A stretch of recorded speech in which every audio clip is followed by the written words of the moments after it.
believe we've done this 10 times, Anastasia. 10 whole times. That means we're official. We're official podcast now. I was wondering where you were going with that. Let's stick to the podcast. Stick to the tennis, Nick. Please do.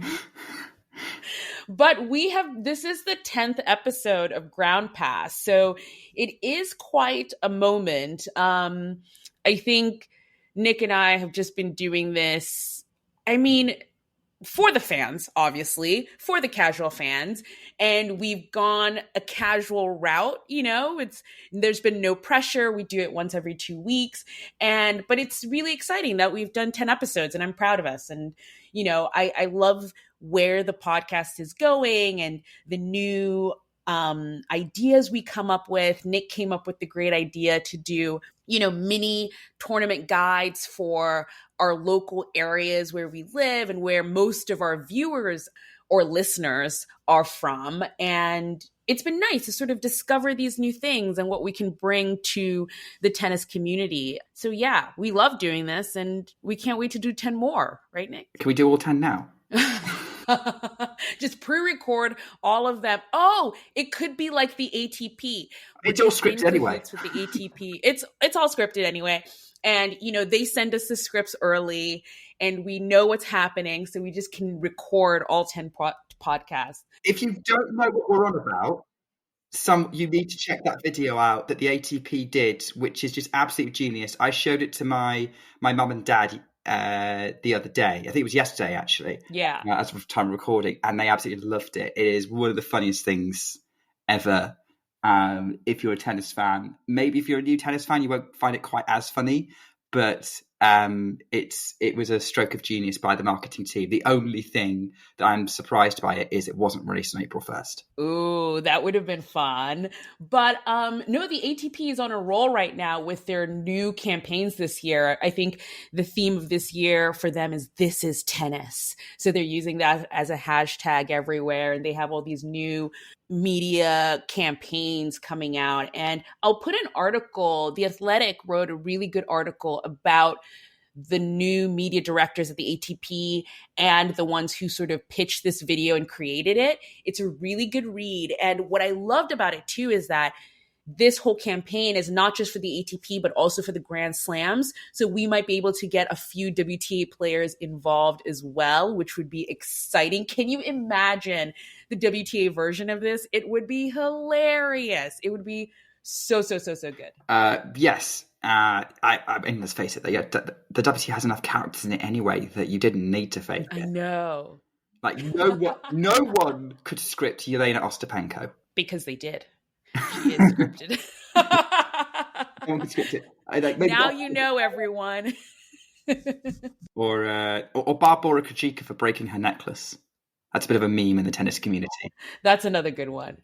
Yeah, there are a lot of moments where if you said a writer wrote this, I would be like, I don't believe you. It's too outlandish. But it happened. One of my favorite clips or things that came out of that clip was they were pitching Roger Federer's return, the CGI version, which was hilarious, I thought. But yeah, well, I'll post all the links to the clips below so you can watch them and enjoy and keep tabs on it, because I hear there are more videos to come. Oh, I really hope so.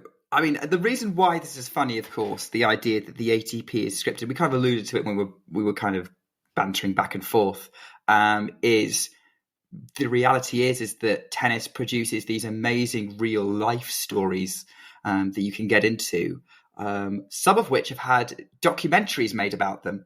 And if you're a new fan getting into tennis and you want to know a bit more, there's a lot of documentaries out there, mostly about tennis history, and we'll probably get into those one day eventually. But we thought it'd be good if you want to do research around your players and really get to know them, sort of what's out there that's really helps you understand the modern players. And there's Netflix's Breakpoint, but it is lacking in a lot of ways.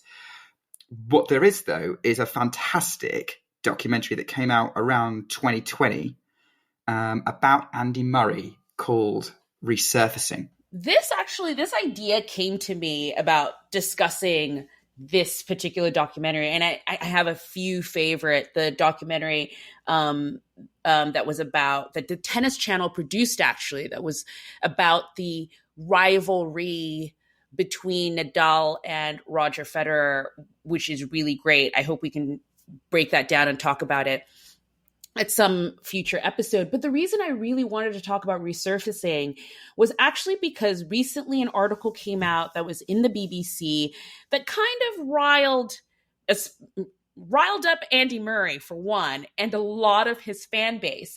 And it was about, I'll link it below, but it was about sort of Andy Murray's current state of play, his current level, and how that might affect his future sort of history, or his if whether or not it would tarnish his reputation as a tennis player. And I found it very fascinating. The article is actually a fascinating read. It does, the headline of it is a little bit controversial. And if you want to pick and choose, certain quotes, it could be quite scintillating, as they say. But if you read the whole article, I think the journalist does present all of the points. But I thought, when I read this article, the first thing I thought about was about Resurfacing, and this documentary that is available on Amazon Prime. I think it's available on Amazon Prime, both in the States and in the UK. If it's available anywhere else, I'll leave it in the description.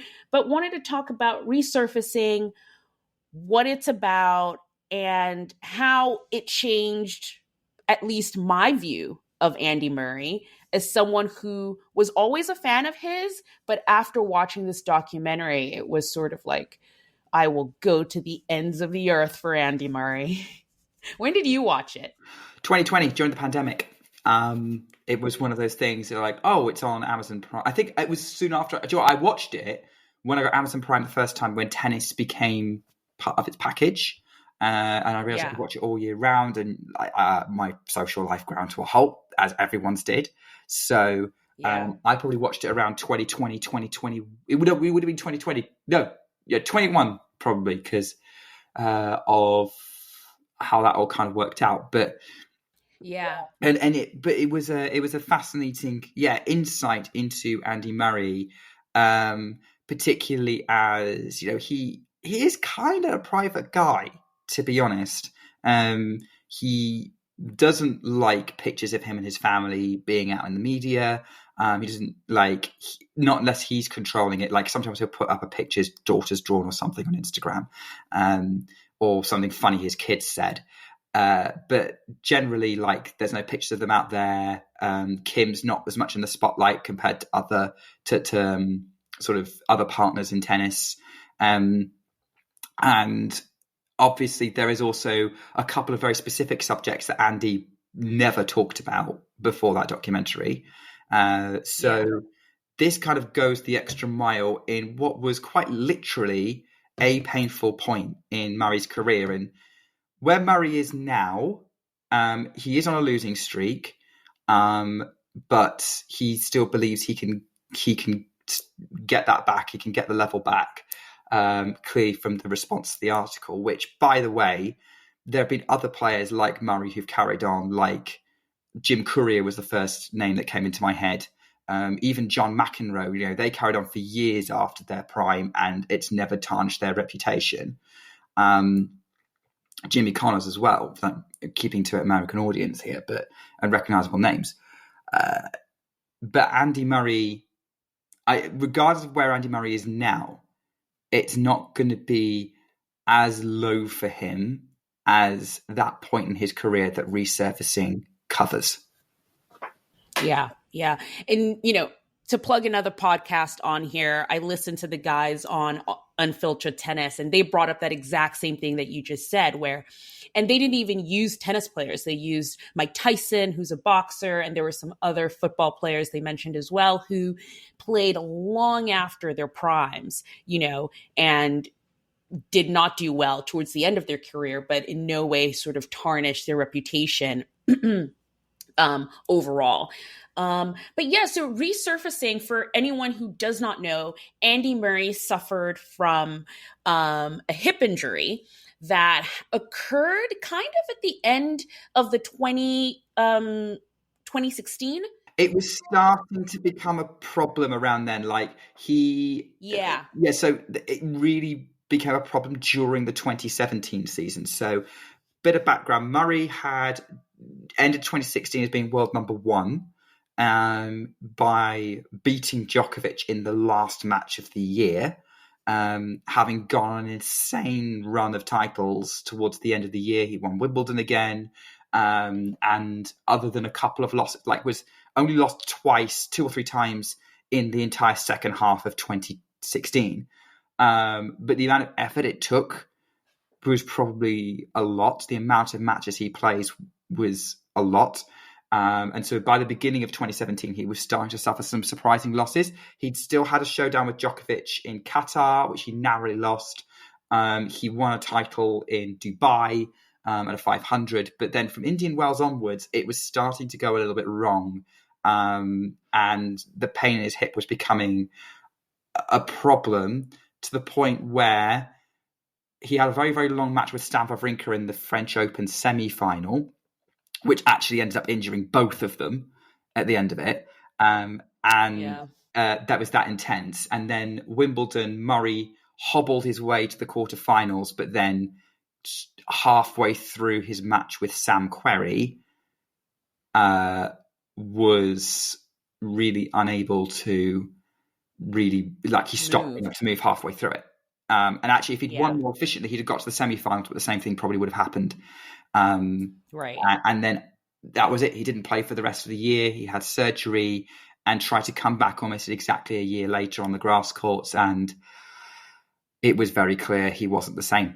Yeah, I will never forget, so he had his surgery, and this is before I watched the documentary, but he had his surgery the first surgery in 2018, which was something a little less invasive. And it was at the Washington Open, I believe. Yes, it had to be the DC Open. And he had played a really hard match. It was really, really late. And I remember after he'd won, but he was crying on court. And I thought, oh, he's really happy because he's back. He's back and he's emotional. But it was so funny then watching the documentary of that exact same moment and realizing that that was the moment he had seriously started thinking of not playing tennis. I think the thing I love so much about this documentary is Andy was not afraid to be vulnerable. And a lot of the footage of the documentary is obviously of tennis matches and things, but it's stuff that looks like he literally recorded it on his phone. There's even just things that are just a voice note. Exactly. One of them was just a voice note and of him in bed at night. And it's his last thoughts before going to bed. And there was an intimacy to that and him bringing you into his process and his thoughts that was really, really touching and really sort of showed me a different Andy Murray. Because as I think I said in the beginning, I was already a fan of Andy Murray. There was always the big three, Djokovic, Nadal, and Federer. And that's who everyone kind of attached to. But Andy Murray was right there with them. I think Andy Murray got to, was it 5 or 6 Australian Open finals? Yeah. So he was and is a member of the Big Four, as we like to refer to all of them as. So I just saw him as that. But what this documentary sort of introduced to me was this athlete who went through a lot where, I think you hear a lot about, oh, this athlete is injured and this person's taking time off because they have a back thing or a foot thing or an ankle thing. And there's a sort of a disconnect or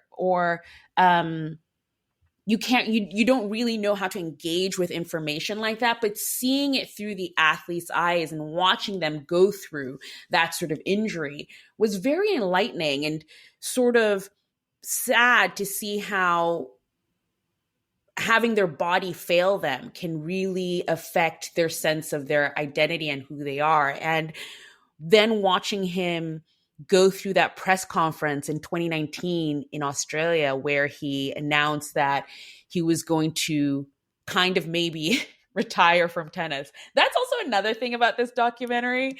I don't think he was ever sure he was going to retire. All of it was kind of maybe yes, maybe possibly could retire, but could be back as well. It's like he couldn't let go. He couldn't let go. And it kind of gives me hope that whenever it does come that he does finally retire, he's actually not going to ever leave tennis. I don't think he will. Because I was thinking the same thing, like what you said about that, like he's not quite done. Like he's starting to talk like that again, but then that response to the journalist is kind of him saying, no, don't tell me when I'm done. Don't tell me when I'm done. I decide when I'm done.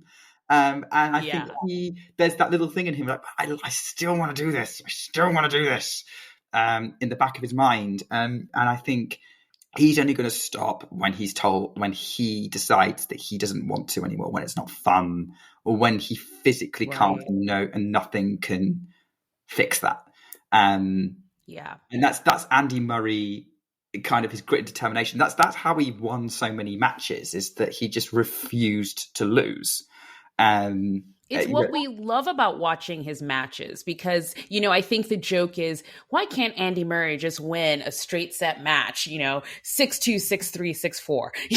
And you're just like, no, he's always going to go for the sort of 4-hour, 5-hour long, 5-set match, grind it out. And that's part of why we love him, is that sort of determination and refusal to lose, not only on the court, but also just in his life. Because, I think after the first surgery didn't work out and he had chosen to announce he was retiring at the beginning of 2019, he then goes on to have another surgery, which is a lot more invasive, that one of the Bryan brothers had. I can't remember which Bryan brother, but one of the Bryan brothers had as well. Yes, exactly. But, and it was all in the hopes of coming back on court and playing. And, one of my favorite parts of the documentary is watching, after that big surgery, he was trying to sort of shake up his training a little bit and do something different. And there's all this footage of him doing breakdancing and, gymnastics and cartwheels. And you're thinking, here's someone who is not afraid, which I think is something we as humans just innately have, is that you don't want to look stupid, you don't want to look silly. And here's someone who is not afraid to look silly or stupid in order to better themselves and give themselves a chance to do what it is they love. So it really did show a different side of Andy to me, and of what sort of athlete he is. And when, in sort of his response to the journalist on Twitter, he said, I'm not like most people. He's not lying. He just really isn't. He's a different breed of athlete. Yeah, he is the ultimate athlete in many respects. Carrying on as the way that he has. And going back to something you said earlier, like, he's still going to be connected to tennis. I still firmly believe Andy Murray's going to end up coaching someone one day. I think. When I knew it for sure, it was at the Wimbledon final when he was watching Alcaraz and Djokovic. And afterwards, I think he was asked, what did you get from watching that match? And do you just want to watch tennis? And his breakdown of the match and the game and Novak's game and Alcaraz's game. I read that. I didn't hear it, but I read his quotes and I thought, oh, he's going to be coaching someone. Yeah. He's going to be coaching someone 100%. And can't wait to figure out who it is. And that person's going to be really, really lucky to have Andy Murray as a coach.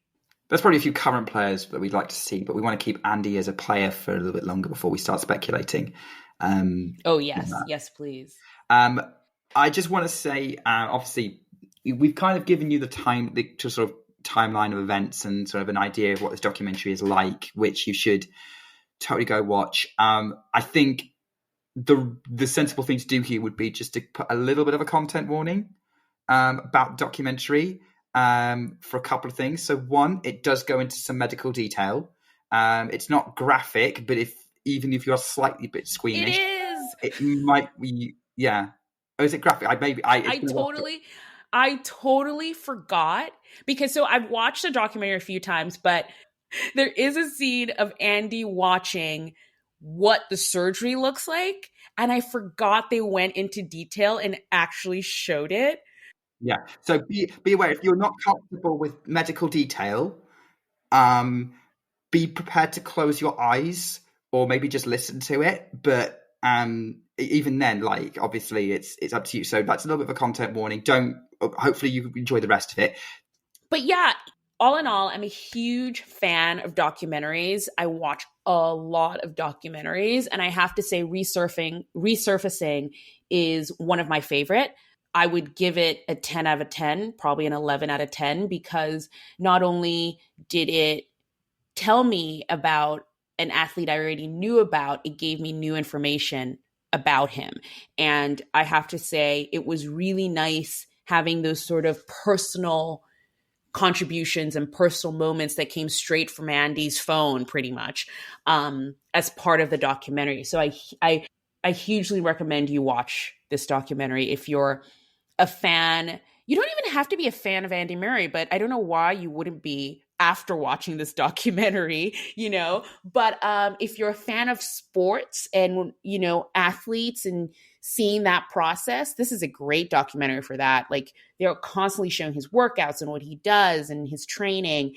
It's a really great sports documentary in general. So highly recommend. Yeah. I think I've still got Prime. I might have to go rewatch it. Yes. Oh, I rewatched it last night and it was well worth it. So the Australian Open is long gone, but tennis continues. There's been a lot of tennis over the past 2 weeks. If you have been paying attention to our social media, we did a little breakdown last week. So on social media, we're trying to do little sort of reels, little videos that gives you an update of what happened during the week, since we're only with you twice a week. But tons of stuff has happened since the Australian Open. What's been going on the WTA side, Nick? So WTA side has been a combination of indoor events in Europe and outdoor events in Asia and the Middle East. And a mix of like a couple of 500s, a couple of 250s. So we've had 500s in Linz, Austria, and Abu Dhabi, which is literally just finished. And then 250s in Hua Hin in Thailand and Cluj in Romania, which is actually happening. The final is actually happening right now. And I think the main thing to take away at the minute is if you're watching tennis, we've had 4 WTA 500 events because they love 500 level events on the WTA. Love them.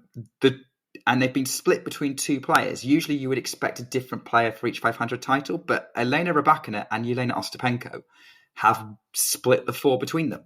And Ostapenko, both of them very similarly, where they had a very sort of tough opening match, and that spurred them on into the form they needed to then take the title. So Ostapenko won in Linz, having had a tough fight with Clara Tauson, who is a Danish player who kind of burst onto the scene as a teenager and racked up a couple of titles at like 18, 19, and then has been injured ever since. So she's trying to work her way back. But Ostapenko, after winning that match, cruised to the title. Similarly with Rybakina, she got Danielle Collins in her opening match, and Collins seems to just be spending her farewell year pushing the top players, and unfortunately not quite having enough to finish the job. Rybakina gets through it, takes on off to win the title, where she beat Daria Kasatkina, who won a bit of an epic in her semi-final against Beatrice Haddad-Maia. Went to a deciding set tiebreak, but it's already being talked about by some people as the best match of the year so far. Other than that, like minor level, as I said, we don't know what's happened in Cluj yet. Diana Schneider, who is a Russian 19-year-old, has just won her first WTA title in Thailand, and that was last week. But yeah, that's a quick summary of where we're at. But really, the WTA has been kind of in this sort of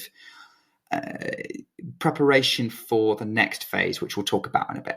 And what do you think of Yelena Ostapenko? Because for me, I think the story of maybe since the beginning of the season, really, she didn't really have a great singles run at the Australian Open, but she got to the finals of the doubles. But it seems like Yelena Ostapenko is having the best, kind of start to a year she's had in, I don't know, forever. Ever, while. To be honest, she's almost in the top 10. She is. She was in the top 10 before. She made top 10 in 2017 when she won the French Open. Unexpectedly, it has to be said. No one was picking. This is one of those. No one in their right mind would have picked her to win the title. But she somehow won a title on clay, hitting the ball as hard as she could. But she's very inconsistent as a player, Ostapenko. When she's on, she's unbeatable, but she is only on for like 2 or 3 weeks a year, scattered throughout. But it's always been enough to keep her ranking up, so she's seeded for slams. But now she's starting to get a little bit more consistent. And so far this year, she's played 4 tournaments. She's won 2 of them, and the other 2 she lost to the same player, Victoria Azarenka. Yeah. So that's the sign of very consistent player, which if she could rein it in, she's going to be very, very hard to beat by, I don't know who beats her, to be honest. Like, it's going to be a hard fight for the current top 4 that are pulling away at the top of the WTA. That's Rybakina, Swiatek, Goff, Sabalenka.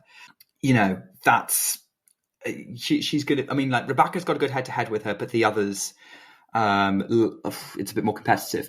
But when you have your stage of your career where you are winning, unless you bump into your kryptonite, that's a good sign. Yeah, it's quite interesting to watch. She reminds me a little bit of Bublik on the men's side, who I think also is a super talented player, but is incredibly inconsistent.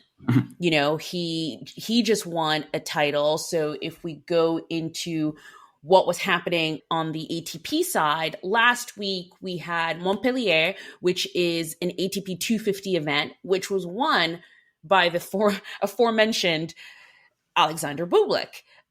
He's someone who, again, runs super, super hot and cold. He's the king of the underarm serve, even though I did not see one from him during this tournament, but who knows, there might have been something sprinkled in. The big thing about this particular tournament run is he lost the first set of every round and went on to win those matches and then the title, which from a player like Bublik, you just do not expect. He's the king of sort of, I think giving up is too harsh a word, but he just sort of, if he's not winning, he can tend to just sort of stop caring.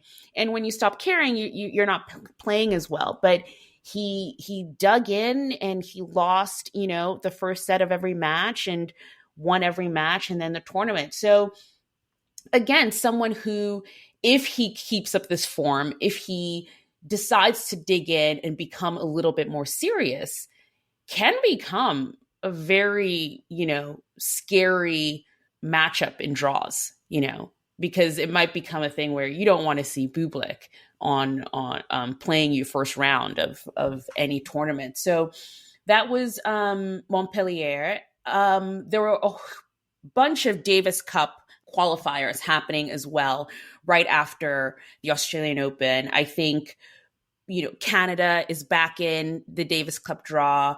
Who else made it? I think Finland made it. But I think the biggest news out of Davis Cup qualifiers was Slovakia beating Serbia at home. So they were playing in Serbia, and the Serbian team lost, and Slovakia is into the Davis Cup. I think they did not have Djokovic playing, but even with that, it was quite the upset. Yes, that was kind of the big story. The other story being Argentina coming from behind to get through, I believe. Like I think Sebastian Baez had to win it in the tightest possible circumstances for them. But that was the other big story. But yeah, Slovakia beating Serbia, given the lineup, like even without Djokovic, Serbia has had a really good quality lineup with Dusan Lajovic and Miomir Kecmanovic. So that was super impressive. Yeah, I think that's the big story from there.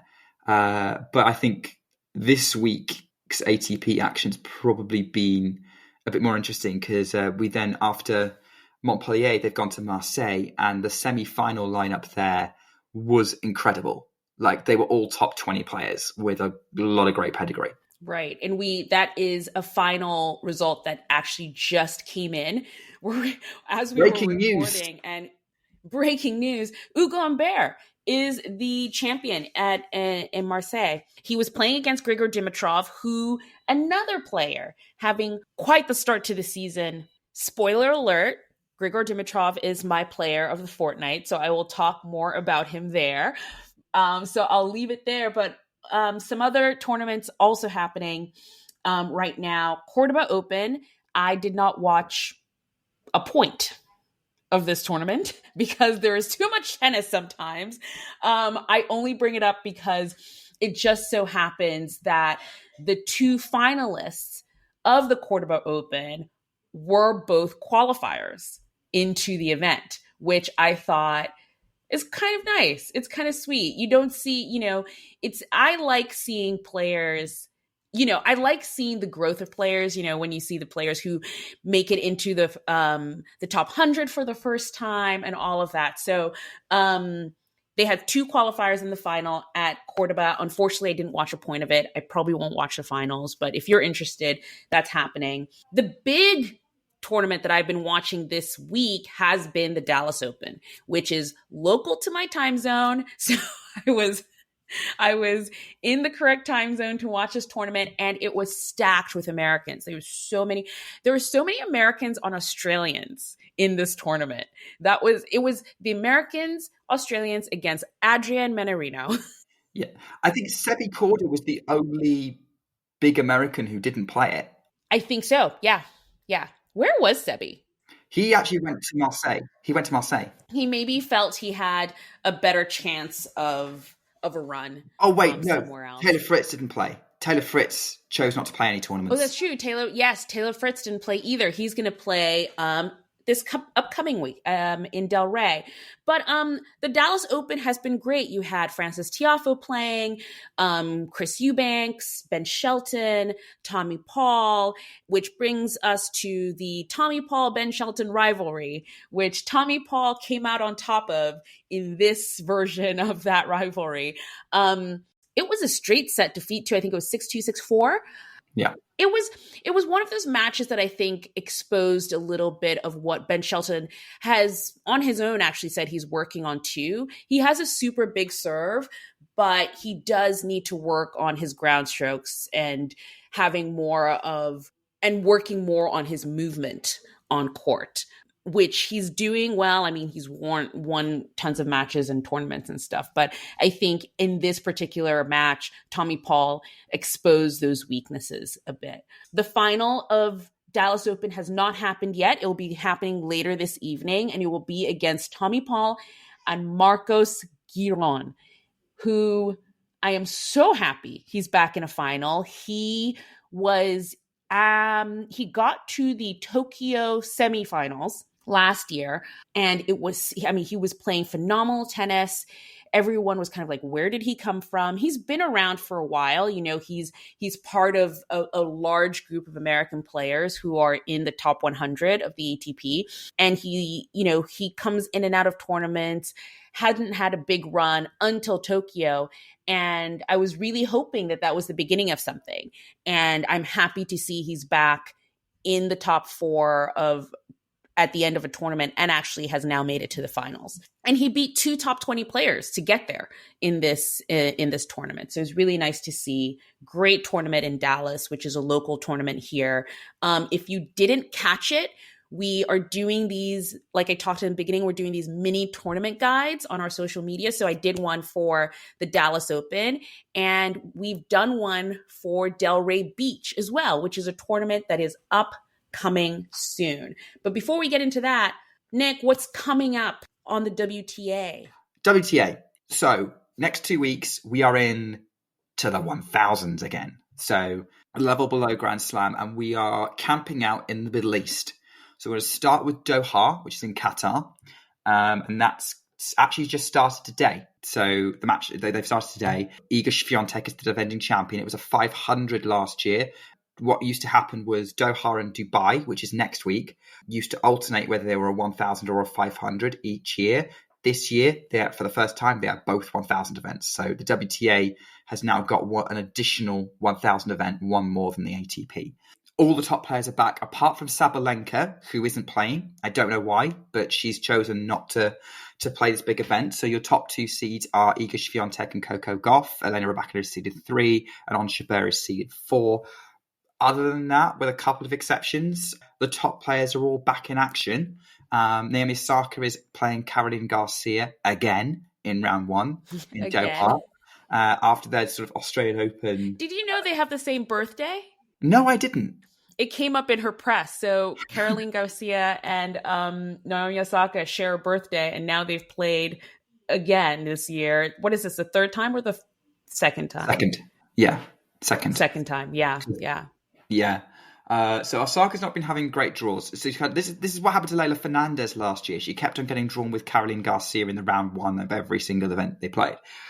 So it'll be interesting to see what Osaka can do, because I think she's definitely had a few tough draws on this comeback. That's kind of been the main story of round 1. Other than that, it's going to be, can Iga defend the title in Doha, because she's won it the last 2 years. So this, if she does, it'll be the first title she's won 3 consecutive years, which would be, to have a stranglehold of a particular location is always impressive. And then they've got to do the whole thing all over again the following week in Dubai, by which point I think Sabalenka will be playing. It's like a mini slam spread over 2 locations. It's like the Canada-Cincinnati double that you get in the summer before the US Open, but just for the women. And, I'm very pleased that as a Brit, we've got a tennis-specific channel that is launching today, and they seem to have chosen these events as the centerpiece of their launch. I'm as a WTA fan, very pleased to see that. But that's where my eyes are going to be all over it. It's quite nice to have the one tournament per week to worry about for the next couple of weeks. Yeah, it's quite different on the ATP side. There are a lot of tournaments going on. You've got 6 tournaments in 2 weeks. 6 tournaments in 2 weeks in 2 or 3 different time zones. Yeah, indoor hard, outdoor hard, and clay. Just variety. Variety on the ATP side. But we've got the Rotterdam Open, which sees the return of new Australian Open champion Jannik Sinner. So this is his first tournament back after winning the Australian Open. There's the Delray Beach Open, which is a 250 event. So if you're missing Taylor Fritz, this is his first tournament back after the Australian Open. The Argentina Open sees the return of Carlos Alcaraz. That's also 250. Then the following week, we'll have Rio and Los Cabos. So yeah, there are a lot of tournaments happening on the ATP side. Pay attention to our social medias. We have the draws posted on Threads and Instagram, so you can kind of keep up with who's playing where. I think a lot of times with tennis fans, you just want to go watch who your favorite players are, wherever they are in the world. So I definitely will be watching the Argentina Open and Rotterdam as well this year. So no sleep for me. Is there anyone worth watching at Delray Beach? Because obviously, we have American listeners. I don't know how easy it's going to be for people to get to Delray Beach. Probably only if you live on the East Coast. But we said Taylor Fritz is playing. He's the defending champion. Yeah. And Frances Tiafoe is also playing Delray Beach. But the thing about Delray Beach, which unfortunately it suffers a little bit from being the tournament right after the Dallas Open, a lot of the players who are playing the Dallas Open are also signed up to play Delray Beach. So for example, the finalists of the Dallas Open, Tommy Paul and Marcos Giron are also they're in the draw for Delray Beach. There is a possibility they might pull out of that tournament because they have gone so deep at Dallas Open. But Adrian Manarino is also playing Delray Beach, and he lives in Florida, so he probably will play that tournament because it's close to home. But yeah, we also have Matteo Arnaldi, who's playing in Delray Beach. We have Nino Borges, who is a Portuguese player who did really, really well in Australia. So he's going to be playing Delray Beach as well. But yeah, so it's going to be interesting to see who stays in the draw for Delray Beach. But there are definitely a couple of players that you would want to see there. It's a fascinating point in your ATP season because they're going to want to prepare for the Sunshine Double. The WTA don't get an option. The WTA, it's the Middle East or nothing. The ATP is in this place where now you've done the Australian Open and there's a big points on offer for the Sunshine Double coming up in March, which again, we will be doing a podcast about. Probably that's going to be episode 12. You got to decide, are you going to camp out on how long are you going to do European indoor hard courts? Are you going to go play South American clay? Are you going to go to the Middle East? Or are you going to go and prepare on North American hard courts? I say North American because there are tournaments in Mexico coming up at the same time as well. That's preparation. So a couple of weeks' time, it's Los Cabos in Mexico, which probably isn't super easy for anyone outside of Mexico to get to. Then Acapulco, which is probably the closest conditions-wise to Indian Wells. But even then, they only really play at night. So this is a fun. So this is an interesting time as a player, and I know if I was an ATP player, I would probably want to go based on it's a challenge based on which is going to give me the right conditions, which is going to keep me in the right time zone, and who is going to give me the right quality of opponent to keep me warmed up and ready for Indian Wells. Yeah, because you think of a player, and you have to consider it's Indian Wells is a hard court, but it's been known to be a slow hard court. So you take someone like Carlos Alcaraz, who played 2 clay tournaments, which I think is exactly what he's doing this year as well, where he plays 2 clay tournaments before Indian Wells and then wins Indian Wells. It's just because he's playing on a different surface, the conditions might actually be quite similar for him for Indian Wells. And it's an interesting time to see where the players end up. I mean, Sinner is playing indoors in Europe. I'm not sure exactly what he plays just before Indian Wells, but it would be interesting to see where everyone ends up in preparation for the Sunshine Double. So before we leave you, we always do this. Players of the fortnight. Nick, do you have a player?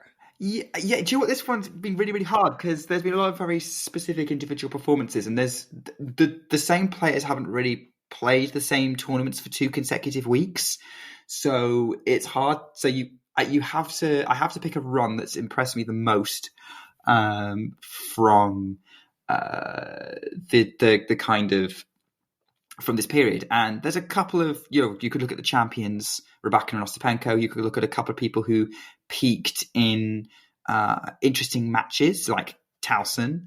But I'm actually going to go with Daria Kasatkina, who is a top 20 player. And the reason why I'm going with Kasatkina is she got to the Abu Dhabi final and lost to Rybakina. But she got to the final by winning an absolute epic against the Brazilian Beatriz Haddad-Maia, who, if you follow the WTA, has a reputation for playing 3-hour matches. She basically will grind and make the points long and physical and basically will not go away. You have to beat her. And Kasatkina did. But the other thing that Kasatkina did, which is interesting, is she is playing a bigger game where she's going for more winners, going for her shots a bit more. Kasatkina has a reputation for being a bit more of a defensive player, a patient player, who will just wear opponents down by outlasting them, essentially, and absorbing pace and redirecting it. And what she seems to be doing is trying more to generate her own power. And I'm very interested to see where the evolution of this game takes her. She is... Obviously, she's been to 2 500 finals already. She lost to Ostapenko in Adelaide. She's now lost to Rybakina in Abu Dhabi. So it's not brought her a great step forward from where she currently is, but it's a noteworthy moment in her career that she's trying something to take her up a level, because she was top 10 at one point in her career in 2022. Made the WTA finals, I think. Yes, she did, because she had an epic with Caroline Garcia, who ended up winning it that year. So that's my player of the fortnight, is Daria Kasatkina. What about you, Anastasia? Oh, wait, no, we already know. We already know. I previewed it earlier, but Grigor Dimitrov is my player of the fortnight. For those who don't know, he's a Bulgarian player, fondly known as Baby Fed, because he has quite a similar one-handed backhand to Roger Federer. He's my player of the fortnight because I think towards the end, like the beginning of 2023, mid-2023, he wasn't having a great run of form, but he went through a period where he changed coaches. So his coach, funny enough, is now Jamie Delgado, who coached Andy Murray for a very long time. He also changed sponsors. He went from Nike to Lacoste. And ever since then, it's almost like a light bulb was switched on, and he has been playing some of the best tennis that he has since 2017, which was when he won the ATP Tour Finals.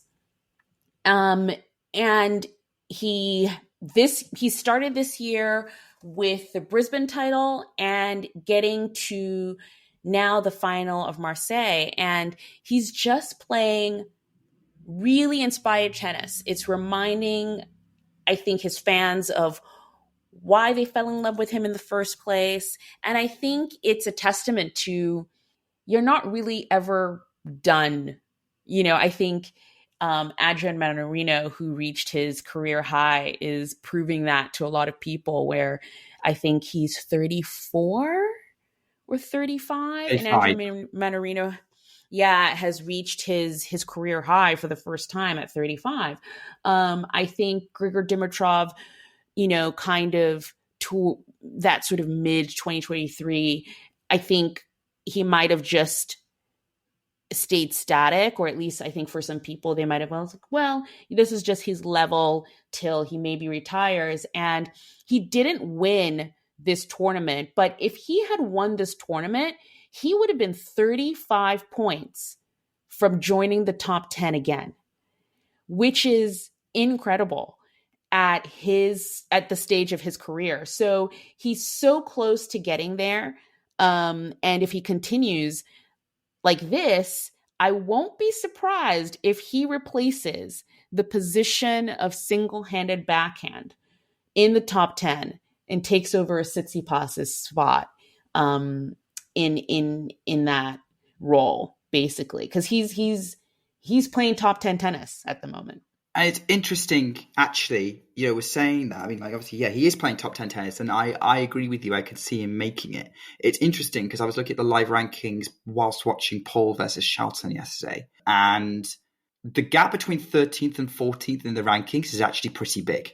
And you've got this chasing pack for the top 10 of Alex de Minaur, Casper Ruud, and Grigor Dimitrov, who all trying to get in there and are very, very close to getting there.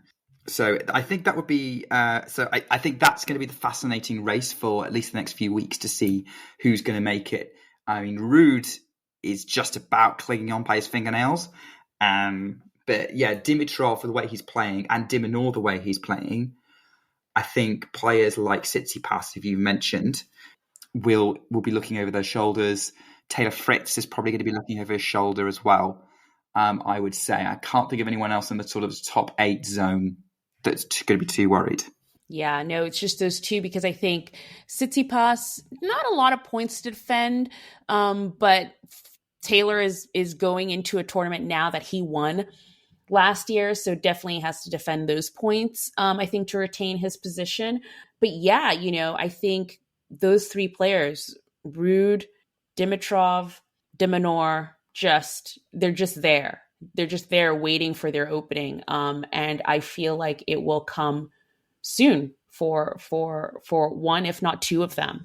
But yeah, so that's this week in this podcast, episode 10. It's been really great. I hope you've enjoyed episode 10.